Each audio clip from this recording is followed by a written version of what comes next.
지난주일 우리는 오늘과 같은 본문을 살피면서 이 설교의 전반부는 우리 안에 해롭 같은 본성이 있어서 그리스도인으로 살려고 하는 우리를 공격하고 회방한다는 사실과 함께 우리는 우리들의 그런 본성에 대해서 말할 수 없는 탄식을 가져야 한다라는 사실을 확인했습니다.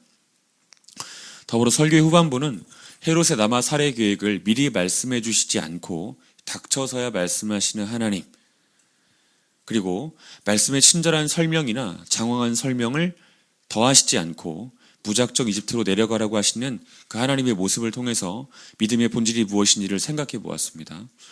정리하면 믿음의 본질은 첫째, 주어진 말씀을 충분함으로 여기고 더 이상 설득과 설명을 요구하지 않는 것. 주어진 말씀을 행동과 결정의 절대적 동기요, 원인으로 삼는 것. 또한 믿음의 본질 두 번째는 언제나 모든 상황과 환경 속에서도 또한 어떤 시련과 문제 앞에서도 선하신 하나님, 그리고 하나님의 선하심을 의심하지 않고 굳게 믿는 것. 저는 우리 안에 우리의 해롭 같은 본성에 대한 여전한 탄식이 있기를 바라고요. 또한 믿음의 본질이 우리 가운데 생생히 살아있기를 간절히 소망합니다. 오늘은 본문 안에 담긴 또 다른 메시지들, 특히 예수님이 어떤 분이신지에 관해서 설교하려고 합니다. 같이 설교에 잘 동참해 주시기를 바랍니다. 동방박사들과 서기관들로부터 유대인의 왕이요 예언된 메시아의 탄생을 듣게 된 헤롯은 베들레헴과 그 근동의 2살 아래의 남아들을 모두 살해하기로 결정했습니다. 그리고 성부 하나님은 요셉에게 현몽하사 일방적이고도 갑작스럽게 말씀하셨습니다. 무엇이라고 말씀하셨습니까? 이집트로 내려가라 라고 말씀하셨죠. 대부분의 학자들은 그때 당시 예수님은 갓 태어난 상태이거나 크게 잡아도 생후 몇 개월밖에 되지 않는 상태, 다시 말해서 아직 제대로 서거나 걷지도 못하는 상태였을 확률이 매우 높다고 봅니다. 대부분 일치된 견해가 그렇습니다. 사실 인간의 관점으로 생각한다면 이 씁쓸하게 이를 때 없는 것이라고 할 수 있습니다. 그럼 예수님이 누구십니까? 예수님은 하나님이시요 하나님의 아들이십니다. 택하신 인류를 구원하실 유일한 구원자이시며 온 우주의 창조주이시고 왕이십니다. 예수님은 그런 분이시죠. 그런데 그런 예수님의 출생과 출생 이후에 일어나는 일들이 이렇습니다. 말이 나온 김에 여러분들이 이미 알고 있는 내용들이긴 하겠지만 이 본문에 기록된 내용들을 포함해서 몇 가지를 좀 소개해 보려고 합니다. 다시 말하지만 하나님이시요 하나님의 아들이시며 택하신 인류를 구원하실 분 예수님이십니다. 온 우주의 창조주이시고 왕이신 분 바로 예수님이십니다. 그런데 그 예수님은 태어나심에 있어 로마 제국의 수도인 로마에서 태어나시거나 이스라엘의 수도인 예루살렘에서 태어나시지 않으셨습니다. 유대의 산골 베들레헴에서 태어나셨고요. 그것도 가축우리 안에서 태어나셨습니다. 태어나신 다음에는 가축의 밥그릇 위에 누우셨죠. 구유, 가축의 밥그릇입니다. 그 위에 누우셨습니다. 또 본문에 기록되었다시피 동정녀 마리아에게서 나시기도 전에 헤롯의 살해 계획에 노출되셨고 나신 지 얼마 되지도 않았을 때에는 이방 땅 이집트로 피난 가셔야만 했습니다. 그리고 그곳에서 대략 2년가량의 시간을 보내셨습니다. 뿐만 아닙니다. 본문 22절, 23절 같이 한번 읽어보겠습니다. 본문 22절과 23절 읽겠습니다. 시작. 그러나 아켈라오가 그의 아버지 헤롯을 이어 유대의 임금됨을 듣고 거기로 가기를 무서워하더니 꿈에 지시하심을 받아 갈릴리 지방으로 떠나가 나사렛이란 동네에 가서 사니 이는 선지자로 하신 말씀에 나사렛 사람이라 칭하리라 하심을 이루려 함.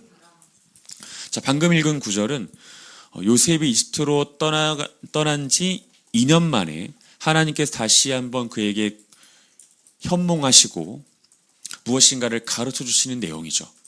가르쳐 주신 내용이 무엇입니까?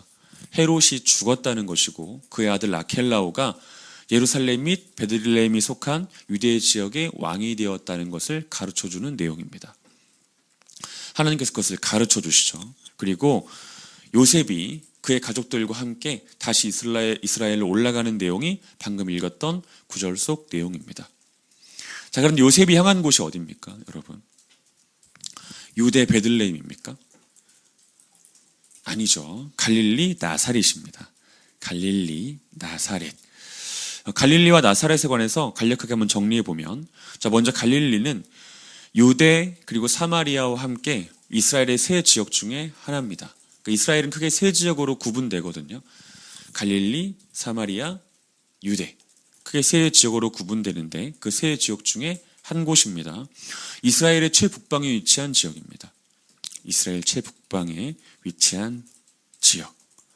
이방 나라들과 국경을 맞대고 있는 지역이다라고 할 수 있겠죠. 그리고 그 지리적 특수성으로 인해서 대대로 이방 민족들의 잦은 침략과 약탈에 시달려야만 했습니다. 그리고 그 결과 경제, 교육 수준이 매우 빈곤하고 열악했고요. 거기에 더해 각종 이방 문화들이 쉴 새 없이 유입되면서 이 바알 문화, 헬라 문화가 대표적이라고 할 수 있는데 그 문화들이 쉴 새 없이 유입되면서 영적으로도 매우 혼탁했습니다. 우리가 어바웃 예수님 처음 시작할 때 갈릴리 지역에 있었던 가이사랴 빌립보 이야기를 우리가 살펴보았잖아요. 영적으로도 매우 혼탁했습니다. 그렇다면 나사렛은 어떻습니까? 자, 나사렛은 인구수로는 대략 한 200명쯤 되었습니다. 인구수로는. 가구수로는 약 30가구쯤 되었습니다. 아주 작은 시골 마을이죠. 그리고 해발 350m의 산들로 둘러싸인 작은 분지 형태의 마을이었는데 이것은 무엇을 의미하는 것이냐 하면 외부와의 소통이 거의 없는 고립된 지역이었다는 것을 뜻하는 것입니다. 외부와의 소통이 거의 없는 고립된 동네, 고립된 마을, 고립된 지역이었다. 거기에 더해서 이 거주민의 절대 다수는 가난한 소작농들이었고 노동자들이었습니다. 나사렛에 살던 인구의 절대 다수, 가난한 소작농들과 노동자들이었어요. 또한 당시 나사렛은 이 무시받던 갈릴리 지역 안에서도 무시받던 동네, 무시받던 마을이었습니다. 이 당대 역사학자가 있습니다. 요세푸스라는 사람인데 요세푸스라는 사람이 되게 꼼꼼한 사람입니다. 정확한 사람이고 그 사람이 이제 갈릴리의 모든 마을들을 다 조사했고 그리고 그 마을 이름을 다 본인의 책에 기록해 두었습니다. 약 204개 정도 되는 도시와 마을 동네를 다 기록을 해두었는데 그 목록에 포함되지 않을 만큼 나사렛이라는 동네는 존재감이 미미했습니다. 거의 없었다고 봐야 되겠죠. 그렇게 꼼꼼하고 정확했던 요세푸스도 나사렛이라는 이름을 기록하지 못할 정도로 그 동네는 사람들에게 있으나 마나한 동네로 여겨졌다라는 것이죠. 또한 당시 이 갈릴리 사람들을 포함한 이스라엘 사람들에게는 이런 인식이 있었습니다. 이런 인식의 통일이 있었어요. 나사렛에는 선한 것이 날 수 없다. 나사렛에서는 선한 것이 날 수 없다라는 인식의 통일이 있었습니다. 그만큼 열악한 곳이기 때문에 그곳에는 선한 것이 나올 수가 없다고 본 거죠. 그런데 요셉이 굳이 그곳으로 향합니다. 자, 왜일까요? 또 하나님은 왜 그를 나사렛으로 가게 하셨을까요?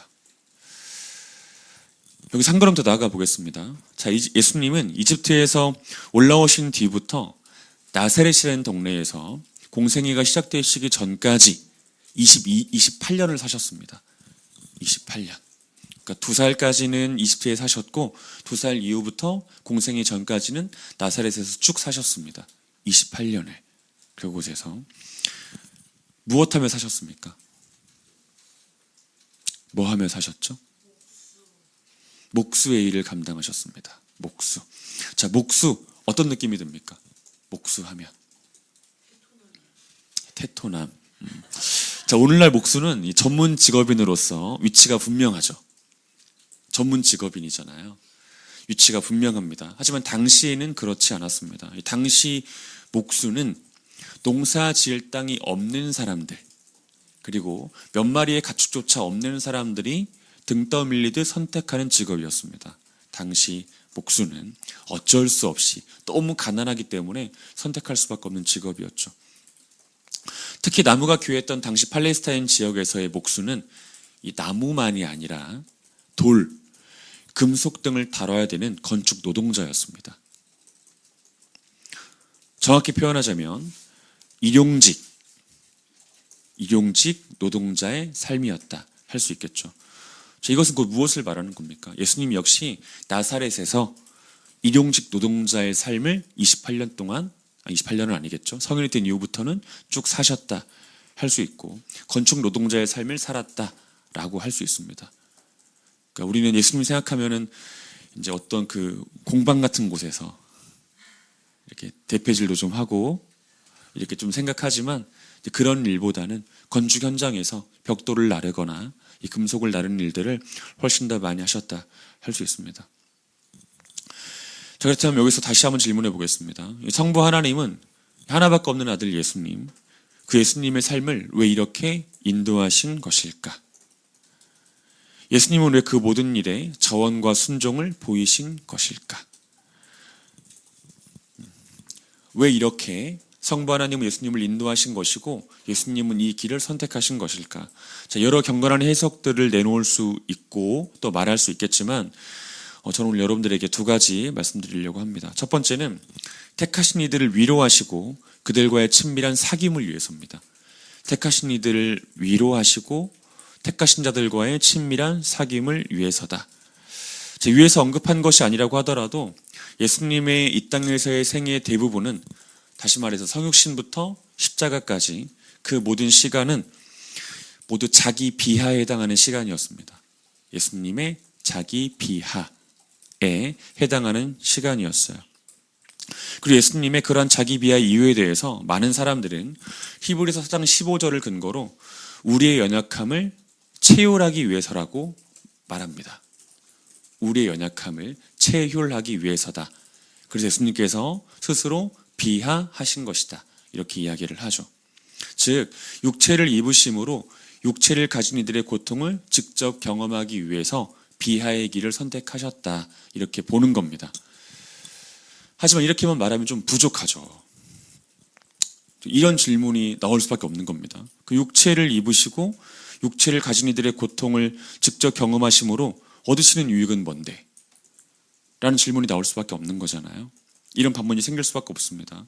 자, 이에 대해 우리는 매우 심플한 답을 말할 수 있습니다.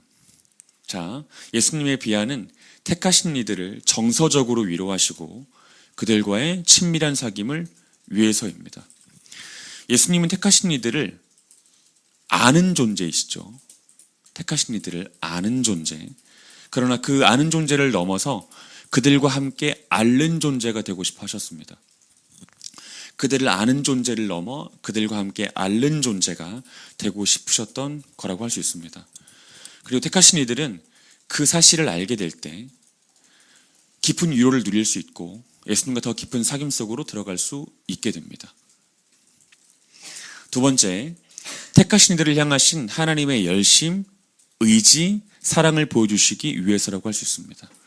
택하신 이들을 향하신 하나님의 열심, 의지, 사랑을 보여주시기 위해서다 할 수 있습니다. 예수님의 비하는 가장 비천하고 비참한 곳에도 택하신 이들이 있다는 것을 가르쳐 줍니다. 예수님의 비하는 가장 비천한 곳에도 택하신 이들이 있고 가장 비참한 곳에도 택하신 이들이 있다. 이것을 가르쳐 주고요. 가장 배우지 못하고 인정받지 못한 이들 중에서도 택하신 이들이 있다는 것을 가르쳐 줍니다. 그리고 그들과 함께 하심으로, 이것이 곧 비하입니다. 그들과 함께 하심으로 그들을 향하신 하나님의 열심과 의지가 얼마나 뜨겁고 강력한지를 보여주십니다. 그들을 향하신 하나님의 열심과 의지가 얼마나 강력한지를 보여주세요. 자, 사랑하는 여러분, 택하신 이들의 거듭남, 칭의, 회심, 양자됨, 성화, 이 견인, 그리고 천국 입성에 대한 하나님의 열심과 의지가 얼마나 강력한지 우리는 다 헤아릴 수가 없습니다. 다 알 수가 없어요. 다만 우리는 예수님의 비하를 통해서 부분적으로나마 그 사실을 느낄 수 있습니다. 부분적으로나마. 이 택하신 이들을 향하신 하나님의 열심과 의지가 기록된 말씀 중에 하나를 좀 살펴보겠습니다. 로마서 8장 31절부터 39절입니다. 로마서 8장 31절부터 39절.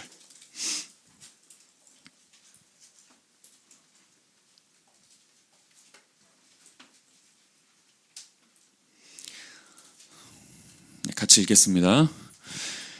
그런즉 이 일에 대하여 우리가 무슨 말을 하리요? 만일 하나님이 우리를 위하시면 누가 우리를 대적하리요? 자기 아들을 아끼지 아니하시고 우리 모든 사람을 위하여 내주시니까 어찌 그 아들과 함께 모든 것을 우리에게 주시지 아니하겠느냐? 누가 등이 하나님께서 택하신 자들을 고발하리요? 의롭다 하신 이는 하나님이시니 누가 정죄하리요? 죽으실 뿐만 아니라 다시 살아나신 이는 그리스도 예수시니 그는 하나님의 우편에 계신 자요 우리를 위하여 간구하시는 자신이라. 누가 우리를 그리스도의 사랑에서 끊으리요? 환난이나 곤고나 박해나 기근이나 적신이나 위험이나 칼이랴. 기록된 바 우리가 종일 주를 위하여 죽임을 당하게 되며 도살할 양같이 여김을 받았나이다 함과 같으니라. 그러나 이 모든 일에 우리를 사랑하신 이로 말미암아 우리가 넉넉히 이기느니라. 내가 확신하노니 사망이나 생명이나 천사들이나 권세자들이나 현재일이나 장래일이나 능력이나 높음이나 깊음이나 다른 어떤 피조물이라도 우리를 우리 주 그리스도 예수 안에 있는 하나님의 사랑에서 끊을 수 없으리라. 여러분 명심하셔야 될 것이 있습니다. 온갖 고단함, 고통, 고생, 수고, 가난, 희생, 고난, 죽음마저 기쁘게 감당하신, 다시 말해서 비하하신 예수님은 이렇게 우리들에게 말씀하시는 겁니다. 나는 택하신 이들을 위해서라면 어디든 갈 수 있고 무엇이든 할 수 있다. 누구도 나를 향한, 그들을 향한 나의 사랑과 열심을 막을 수 없다. 누구도 그들을 향한 나의 사랑과 열심을 막을 수 없다. 이런 메시지임을 우리가 명심해야 될 것입니다. 다시 본문으로 돌아가 보겠습니다. 예수님은 헤롯 대왕의 살해 계획을 피해서 이집트로 내려가셨습니다. 이집트가 어떤 나라입니까, 여러분? 이집트 어떤 나라이죠? 지난 설교를 통해서도 말씀드렸던 바와 같이 이집트는 이스라엘 백성들을 무려 400년 동안이나 노예로 붙들었던 나라입니다. 이스라엘 백성들을 400년 동안이나 노예로 붙들었던 나라, 그리고 그 기간 동안 온갖 폭력과 착취를 일삼았던 나라입니다. 또 어림잡아도 1500개에서 2000개 정도 되는 우상을 숭배했던 나라가 바로 이집트입니다. 그리고 10번에 걸친 하나님의 초자연적인 재앙에도 불구하고 회개할 줄 몰랐던 나라가 이집트입니다. 또 성전에 침입해서 하나님의 재산을 도둑질하고 빼앗았던 나라가 바로 이집트입니다. 이집트. 당시 이집트는 그런 나라였던 거죠. 그리고 그보다 조금 더 근본을 향해 올라가 본다면 이집트는 이런 나라입니다. 우리 말씀 좀 찾아보겠습니다. 시편 105편 23절과 27절입니다. 시편 105편 23절과 27절.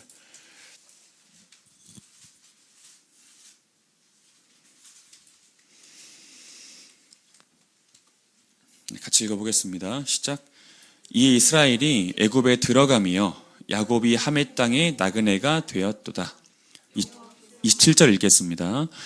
그들이 그들의 백성 중에서 여호와의 표적을 보이고 하멜 땅에서 징조들을 행하였도다. 자, 시편 106편 22절도 보겠습니다. 시편 106편 22절. 네, 같이 읽겠습니다. 시작. 그는 하멜 땅에서 기사와 홍해에서 놀랄만한 일을 행하신 이시로다. 자, 우리가 방금 읽었던 세 구절, 이 세 구절에 이 세 구절 모두 다 이집트에 관한 기록이거든요. 공통된 표현 하나가 등장합니다. 어떤 표현이 등장합니까? 함의 땅이죠. 함의 땅. 여러분, 함 누굽니까? 함. 그렇죠. 노아의 아들들 중 하나입니다. 그리고 저주받은 아들이죠. 하나님의 사람이었던, 아버지이기 전에 하나님의 사람이었던 노아를 비방하고 조롱함으로 하나님의 저주를 받은 인물이 바로 함입니다. 그리고 이집트는 그 함의 후손들이 살던 땅이었습니다. 이집트는. 즉 저주받은 이들의 후손들이 살던 땅이 바로 이집트였던 것이죠. 이집트는 그런 곳입니다. 이집트는 그런 것. 택하신 이스라엘 백성들을 400년 동안이나 노예로 붙들고 있었고 그 기간 동안 온갖 폭력과 박해와 착취를 일삼았던 나라, 1500개에서 2000개가량 되는 우상을 숭배했던 나라, 그리고 10가지 재앙에도, 초자연적인 재앙에도 불구하고 회개할 줄 몰랐던 나라, 이 성전에 침입해서 하나님의 재산을 도둑질하고 빼앗았던 나라, 그리고 함의 자손들이 살던 나라, 저주받은 이들이 살던 나라가 바로 이집트였다라고 말할 수 있습니다. 그리고 예수님은 그런 이집트에서 영세부터 이세까지 시간을 보내셨습니다. 영세부터 이세까지. 그리고 그 후에는, 이집트에 살던 후에는요, 나사렛에서, 갈릴리 나사렛에서 인생의 대부분을 보내셨습니다. 열악하고 비천하며 비참하고 소외된 땅, 이 서름과 한이 서린 땅에서 인생의 대부분의 시간을 보내신 것이죠. 자, 그런 곳에 예수님이 사셨습니다. 그런 이집트에서 사셨고, 그런 나사렛에서 사셨습니다. 이집트에서 영아 시절을 보내셨고, 유아 시절까지, 그리고 또 나사렛에서 어린이 시절을 보내셨습니다. 이후에도 쭉 사셨지만, 그럼 예수님은 어떻게 성장하셨을까요? 예수님은 어떻게 성장하셨을까? 누가복음 2장 40절 읽어보겠습니다. 누가복음 2장 40절.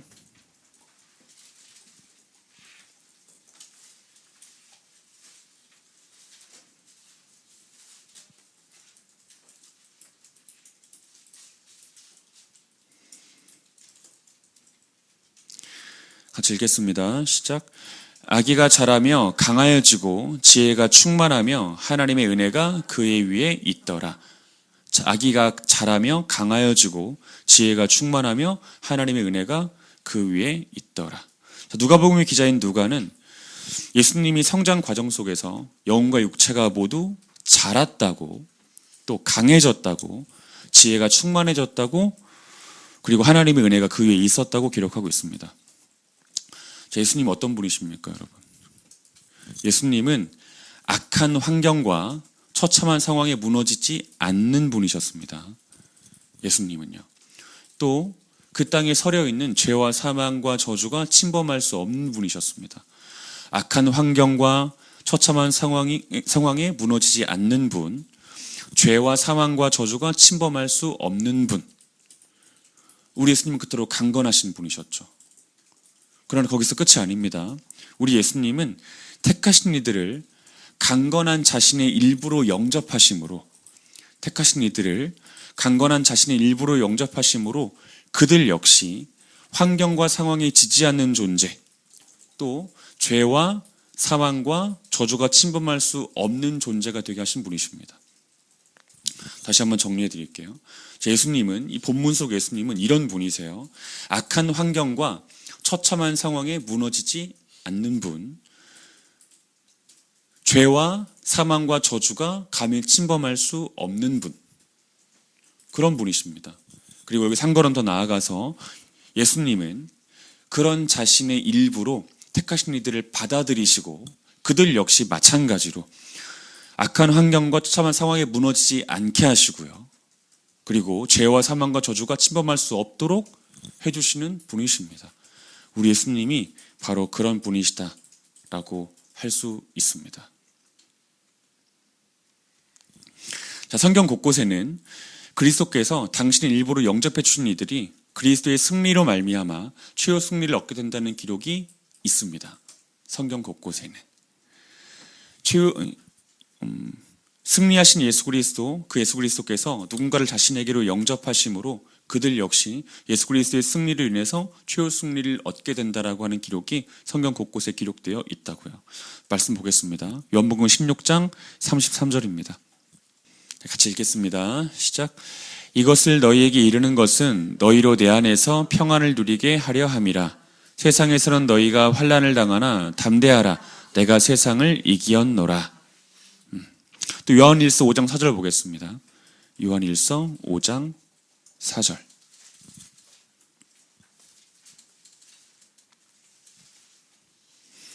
같이 읽겠습니다. 시작. 무릇 하나님께로부터 난 자마다 세상을 이기느니라. 세상을 이기는 승리는 이것이니 우리의 믿음이라. 고린도후서 4장 8, 9절 읽겠습니다. 고린도후서 4장 8, 9절.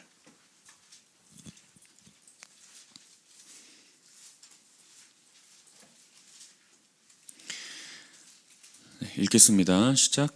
우리가 사방으로 우겨쌈을 당하여도 쌓이지 아니하며 답답한 일을 당하여도 낙심하지 아니하며 박해를 받아도 버림받지 아니하며 거꾸러뜨림을 당하여도 망하지 아니하고. 자, 우리가 사방으로 우겨쌈을 당하여도 쌓이지 아니하며 답답한 일을 당하여도 낙심하지 아니하며 박해를 받아도 버림받지 아니하며 거꾸러뜨림을 당하여도 망하지 않는답니다. 이유는 뭡니까?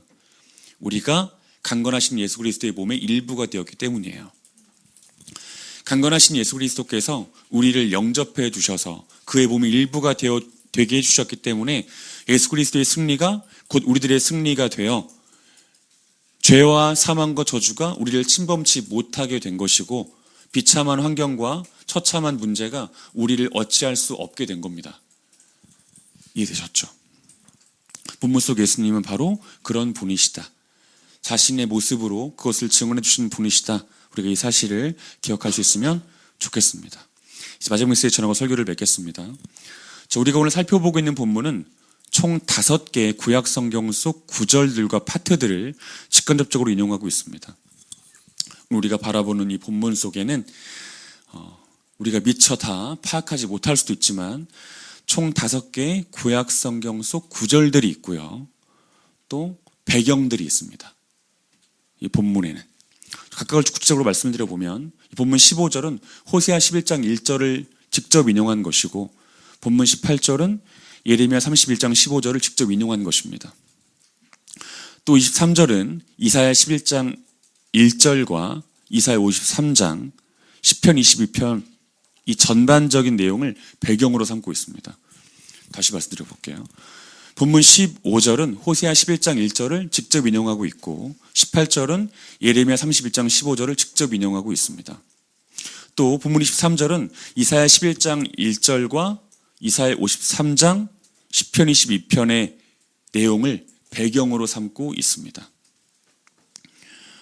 그리고 마태복음의 기자인 사도 마태는 낱낱이 그것을 기록하고 있죠. 그리고 이 구약 성경 속 구절들을 직접 인용하고 또한 간접적으로 인용하면서 무엇인가 마태복음을 읽는 사람들에게 말해주고 싶은 메시지가 있었습니다. 말해주고자 하는 메시지. 그 메시지가 무엇일까? 제가 크게 2가지로 한번 정리를 해볼 테니까 잘 들어보십시오. 첫 번째는 예수님은 구약 성경이 예언한 바로 그 메시아라는 겁니다. 예수님은 구약 성경이 예언한 바로 그 메시아다라고 하는 것을 말해주고자 했습니다. 구약 성경을 인용하면서 예수님에 관한 기록을 기록할 때 구약 성경을 인용하면서 바로 예수님이 구약 성경이 예언하고 있는 그 메시아라고 하는 것을 가르쳐주고 있다는 것이고 더불어 예수님의 삶이 말씀을 성취하는 삶이었다. 예수님의 삶이 곧 말씀을 성취하는 삶이었다는 것을 가르쳐주고자 했습니다. 자, 예수님은 이런 분이십니다. 말씀을 꾹꾹 눌러 성취하신 분이십니다. 그리고 그것으로 자신의 메시아 되심을 증명하신 분이십니다. 말씀을 꾹꾹 눌러 성취하신 분, 그리고 그것으로 자신의 메시아 되심을 증언하신 분, 바로 그분이 예수님이십니다. 여러분, 예수님은 인간의 몸을 입고 이 땅에 계시는 내내 더 빠르고 더 효과적이며 더 생산적인 방법을 찾으려고 하지 않으셨습니다. 예수님은 더 인정받을 수 있고 더 유명해질 수 있으며 더 커질 수 있고 더 잘 먹을 수 있고 더 잘 살 수 있는 길을 고안하지 않으셨습니다. 이 말씀이신 예수님은 처음부터 말씀 안에 계셨고 말씀에 의한 삶을 사셨습니다. 예수님은 말씀과 말씀 안에서 숨쉬고 먹고 마시며 자고 일어나는 삶, 그런 삶을 사셨습니다. 철저히 그의 삶은 말씀 안에 있었다고 할 수 있습니다. 예수님의 삶은. 그리고 그 말씀을 성취하는 것을 최고의 목적으로 삶는 삶이었다라고 말할 수 있습니다. 조금 더 예수님의 표현을 빌리자면 예수님은 말씀을 살아내는 삶을 생명으로 여기셨습니다. 말씀을 살아내는 삶. 반대로 말하면 말씀을 살아내지 못하는 삶은 죽은 삶으로 여기신 것이죠. 우리 말씀 찾아보겠습니다. 요한복음 12장 49절 50절입니다. 요한복음 12장 49절 50절.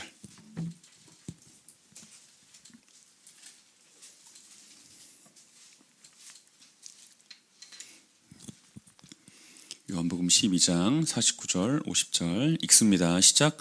내가 내 자의로 말한 것이 아니요 나를 보내신 아버지께서 내가 말할 것과 이를 것을 친히 명령하여 주셨으니 나는 그의 명령이 영생인 줄 아노라. 그러므로 내가 이르는 것은 내 아버지께서 내게 말씀하신 그대로니라 하시니라. 우리가 주목해 볼 표현은 나는 그의 명령이 영생인 줄 아노라예요.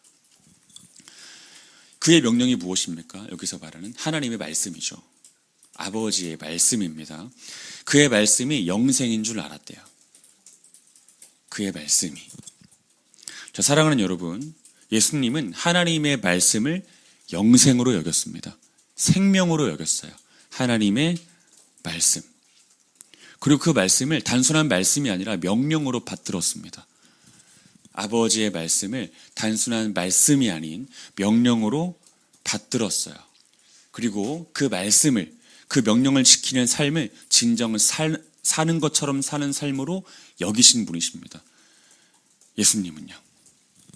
그리고 그러한 삶을 친히 보여주심으로 우리들에게도 말씀하시는 겁니다. 너희도 그렇게 살아라 하시는 거죠. 여러분, 진짜 사는 게 뭡니까? 진짜 사는 것. 진짜 사는 게 뭐예요? 그냥 콧구멍 2개 있으니까 번갈아 가면서 숨 쉬면 이게 사는 겁니까? 원래 번갈아 가면서 쉬어요. 아시죠? 그래서 2개예요. 하나 쉴 때 하나 쉬라고. 내쉴 때. 진짜입니다. 제가 여기서 멀쩡히 넥타이 베고 앉아가지고 거짓말 하겠습니까? 진짜 사는 게 뭐예요? 그냥 숨 잘 쉬면 사는 겁니까? 맛있는 거 먹고 좋은 곳 가고 좋은 차 타고 큰 집 살고 하면 사는 건가요? 사람들에게 칭찬 많이 받고 인정 많이 받으며 살면 사는 겁니까? 돈 많이 벌면 사는 거예요? 요즘에 주식 불장인데 그 불장이 올라타가지고 한몫 단단히 챙기면 사는 겁니까? 사는 게 뭐예요? 예수님께서 말씀하시죠. 요한복음 12장에 그의 명령 안에 있는 것, 하나님의 말씀 안에 있는 삶, 그게 사는 것이랍니다. 그 말씀을 전하고 그 말씀을 살아내는 삶이 예수님께서 말씀하시는 사는 것처럼 사는 삶이랍니다.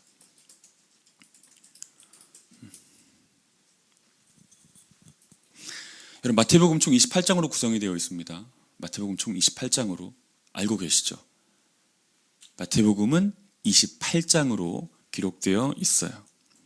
28장으로 기록되어진 이 구성되어진 마태복음은 무려 250번이나 구약 성경을 직간접적으로 인용합니다. 250번이나요. 자, 마태복음 기자인 마태가 구약 성경을 250번이나 이용하면서 이 독자들에게 말하고자 했던 것 무엇이겠습니까? 다시 말하지만 예수님은 구약이 예언하고 있는 그 메시아이고 동시에 구약의 말씀을 꾹꾹 눌러 성취하신 분이시다. 구약에 기록된 아버지의 말씀을 모두 다 성취하신 분이시다 하는 것을 말해주고 싶었어요. 그리고 그 책을 읽는 모든 이들에게도 동일한 메시지를 주고 싶었습니다. 너희들도 하나님 말씀을 꾹꾹 눌러 지켜 행하라는 거죠. 너희들의 삶 속에서 그 말씀이 영생인 줄 알고 그 말씀이 생명인 줄 알아. 그 말씀을 지키는 삶을 살아라. 이 메시지를 주고 있는 겁니다. 좀 이게 문과적인 감성을 제가 좀 발휘해서 이야기를 하면 예수님은 마태복음 안에서 250번 우리들에게 손짓하시는 겁니다. 자신과 같은 삶으로 초대하시는 거죠. 손짓하시면서 내가 그랬듯이 너희도 그러해야 된다고 말씀하시는 겁니다. 예수님께서 이렇게 말씀하십니다. 누가복음 8장 21절 마지막 이 구절 살피고 설교 맺겠습니다. 누가복음 8장 21절입니다. 같이 읽겠습니다. 시작. 예수께서 대답하여 이르시되 내 어머니와 내 동생들은 곧 하나님의 말씀을 듣고 행하는 이 사람들이라 하시니라. 예수께서 대답하여 이르시되 내 어머니와 내 동생들은 곧 하나님의 말씀을 듣고 행하는 이 사람들이라 하시니라. 예수님께서 사역하고 계실 때 예수님의 육신의 가족들이 찾아왔죠. 왜 찾아왔습니까? 집으로 데려가려고요. 예수님을 미친 사람으로 본 거예요. 가족들도 이해하지 못한 겁니다. 예수님을. 그래서 집으로 데려가려고 찾아온 겁니다. 근데 예수님께서 그 사실을 알고 제자들에게 말씀하신 거예요. 제자들이 이야기했지 않았겠습니까? 당신의 어머니, 당신의 형제들이 문 밖에 있습니다. 라고 말할 때 예수님께서 말씀하신 겁니다. 누가 내 어머니요 내 형제냐. 아버지의 말씀을 지켜 행하는 이들이, 그 말씀을 듣고 행하는 이들이 내 형제다, 내 어머니다 라고 말씀하시죠. 사랑하는 여러분, 예수 그리스도에 지체된 이들은 하나님의 말씀을 명령으로 압니다. 단순한 말씀이 아니라 그걸 명령으로 알아요. 그리고 그 명령을 지키는 삶을 진정 사는 것 같은 삶이라고 인정합니다. 우리는 언제 살아있다고 느낍니까? 우리가 살아있다고 느끼는 순간 언젠가요? 긴 휴가를 받아서 자동차 창문을 열고 고속도로를 질주할 때 내가 진정 살아있다고 느낍니까? 아니면 넓은 그 바다를 바라보면서 큰 소리로 한번 야! 질렀을 때 진정 살아있음을 느끼나요? 우리는 언제 살아있음을 느낍니까? 하나님 말씀을 행할 때 살아있음을 느끼는 자들은 진정 신자입니다. 그 말씀 안에 있을 때 살아있다고 느끼는 이들은 진정 신자들입니다. 그 말씀을 명령으로 여기고 그 명령을 준행하는 것을 진정 사는 것으로 생명으로 여기는 사람들이 진짜 그리스도인들입니다. 우리 모두가 다 그런 삶으로 초대된 사람들이라는 것을 잊지 않았으면 좋겠습니다. 오늘 설교 제목이 예수님 멋지시다예요. 이제 한간에 유언비어가 돌기를 이제 시온이가 제목을 지정해 주었을 것이다 라고 이제 유언비어가 돌았다는 얘기를 들었는데, 시온이가 이 제목을 정해준 게 아니고 제가 정한 겁니다. 어제 설교 쓰다가 예수님께서 멋지시다는 생각이 들었던 지점이 바로 이 지점이었습니다. 이 지점. 자신의 모든 삶을 아버지의 말씀을 지키는데 쏟으셨어요. 자신의 모든 삶을. 그 말씀을 생명으로 여기셨습니다. 진짜 멋지시죠? 진짜 멋진 그리스도인들은 바로 이런 사람들이라고 있습니다. 대단한 것을 계획하고 대단한 것을 성취하는 사람들이 아니라 아버지 말씀을 명령으로 알아서 그 명령을 준행하며 사는 그리스도인들이 진짜 멋진 그리스도인들입니다. 사랑하는 더바이블교회 성도 여러분, 함께 예배드리는 예배자 여러분 모두가 다 그런 삶이 되기를 간절히 소원합니다. 여러분, 예수님 어떤 분이십니까? 예수님 어떤 분이시죠? 멋지신 분인데 예수님 어떤 분이십니까? 자, 설교 정리해 드리는 겁니다. 예수님 어떤 분이세요? 비하를 감당하신 분이십니다. 그리고 그 비하를 통해서 택하신 이들을 정서적으로 위로하시고 그들과 더욱더 친밀한 사귐을 누리기를 원하셨던 분이세요. 그리고 그들을 향하신 아버지의 열심을 몸소 드러내신 분이십니다. 예수님 어떤 분이십니까? 예수님 환경에 패배하지 않는 분이십니다. 처참한 환경에 무너지지 않는 분이십니다. 죄와 사망과 저주가 침범할 수 없는 분이십니다. 그리고 택하신 이들을 그런 자신과 한 몸으로 만드셔서 택하신 이들도 동일한 존재로 세우시는 분이 바로 예수님이십니다. 예수님 어떤 분이십니까? 말씀을 꾹꾹 눌러 행하신 분이십니다. 자신의 모든 생애를 말씀을 지키는 것에 쏟아 부으신 분이 바로 예수님이십니다. 호랑이는 죽어서 무엇 남깁니까? 사람은 죽어서 무엇 남깁니까? 이름 안 남겨도 됩니다. 무엇인가를 남기려고 하지 마시고 말씀을 지키며 살려고 하시면 됩니다.